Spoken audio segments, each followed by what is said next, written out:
नमस्कार, मैं लकी मेधा अपने चैनल में आप सभी का स्वागत करती हूँ और जन्माष्टमी की हार्दिक हार्दिक शुभकामनाएं ज्ञापित करती हूँ। और आज मैं आप सभी के समक्ष एक प्रेरक कहानी लेकर उपस्थित हुई हूँ। कहानी शुरू करने से पहले आप सभी से छोटी सी रिक्वेस्ट है, अगर कहानी अच्छी लगी तो मेरे चैनल को लाइक, शेयर, वीडियो को कमेंट और सब्सक्राइब करना कभी ना भूलिएगा। अब चलते हैं कहानी पर। ये कहानी है एक नन्ही सी चिड़िया की। वो नन्ही सी चिड़िया अपने 2 बच्चों के साथ एक पेड़ पर रहती है। वो हर रोज अपने बच्चों के लिए दाना चुगने जाती है। एक बार की बात है, कई बार बारिश होने के कारण वो दाना चुगने नहीं जा पा रही थी। वो खुद भी भूखी, बच्चे भी भूखे। ये देख वो मन ही मन दुखी होने लगी। वो सोचने लगी, अब करे तो क्या करे। अब वो भगवान श्री कृष्ण से प्रार्थना कर रही है, हे प्रभु, जिस तरह से गोवर्धन पर्वत उठाकर आपने अपनी गोकुल वासियों की रक्षा की थी, उसी तरह आज मेरे दोनों बच्चों की भी रक्षा कीजिए प्रभु, रक्षा कीजिए। इन दोनों के बिना मैं कैसे जीऊंगी। हे प्रभु, हमें रक्षा कीजिए। भगवान श्री कृष्ण उनकी प्रार्थना सुनने के बाद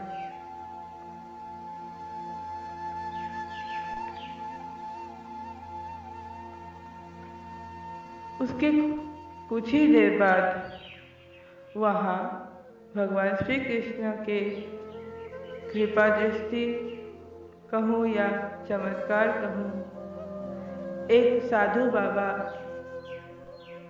के आगमन होती है। साधु बाबा के हाथ में खाने की एक पोटली होती है।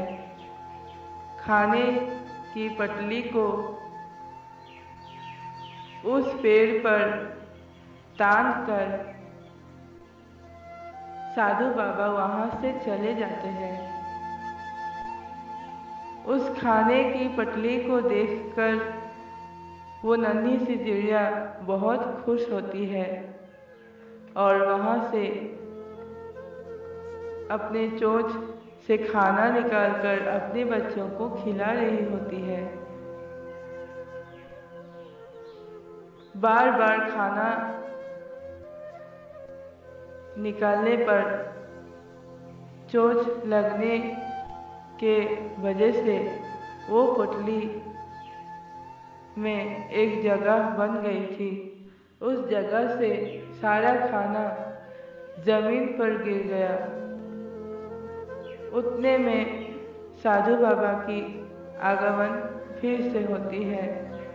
साधु बाबा जमीन पर पड़े खाने को देखकर गुस्से से आग बबूला हो जाते हैं। वो बोलते हैं, आज तुम्हारी वजह से मैं भूखा रह गया, अब मैं क्या खाऊंगा। इस अपराध का दंड तो तुम्हें जरूर मिलेगा। आज तुम्हारी खैर नहीं। साधु बाबा की ये बात सुनकर चिड़िया डर जाती है। वो कहने लगती है, हे महाराज, मुझे क्षमा कीजिए। भारी बरसात के कारण मैं अपने बच्चों के लिए खाना नहीं ला पा रही हूँ। आपने खाने की पटली को यहाँ टांग कर क्यों चले गए?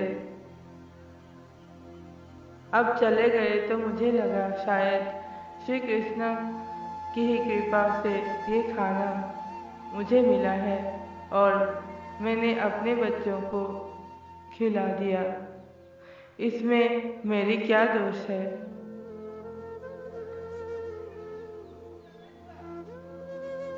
शायद ये भी भगवान की ही मर्जी होगी। अगर मैं आपके जरिए अपने बच्चों को खाना खिला सकती हूँ तो भगवान की मर्जी से हो सकता है आपको भी कुछ खाने को मिल जाए। अगर हम भूखा नहीं रह सकते तो क्या भगवान आपको भूखा रखेंगे? आप मुझे क्षमा कीजिए प्रभु, क्षमा कीजिए। उस नन्ही सी चिड़िया की बात सुनकर साधु बाबा अब शांत हो जाते हैं। वो कहने लगते हैं, हे नन्ही सी चिड़िया, तुम महान हो। मैंने जिंदगी भर तपस्या किया लेकिन भगवान का दर्शन मुझे नहीं मिला और इतनी बड़ी सीख भी नहीं मिली। तुम एक नन्ही सी चिड़िया होकर इतनी बड़ी सीख मुझे दी, मेरी आंखें खोल दी। अब तुम्हें किन शब्दों में शुक्रिया अदा करूं? तुम महान हो, तुम महान हो। ये कहकर साधु बाबा वहाँ से चले जाते हैं। कुछ ही दूर जाने के उपरांत एक पेड़ में उन्हें फल लगे हुए मिलते हैं। उन फलों को खाकर साधु बाबा अपनी पेट भर लेते हैं।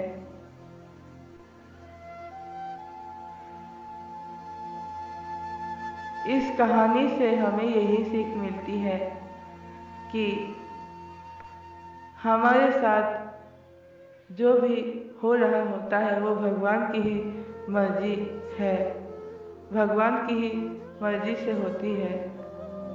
हमारे हित में होती है तो वो भगवान ही करते हैं और इसमें हमारे अच्छे कर्म भी जुड़े हुए होते हैं। हमारे साथ बुरा होता है तो भी भगवान की मर्जी होती है, लेकिन उसमें हमारे ही बुरे कर्म की फल जुड़ी हुई होती है। इसलिए हम हमेशा अच्छे कर्म के प्रति अग्रसर हो और भगवान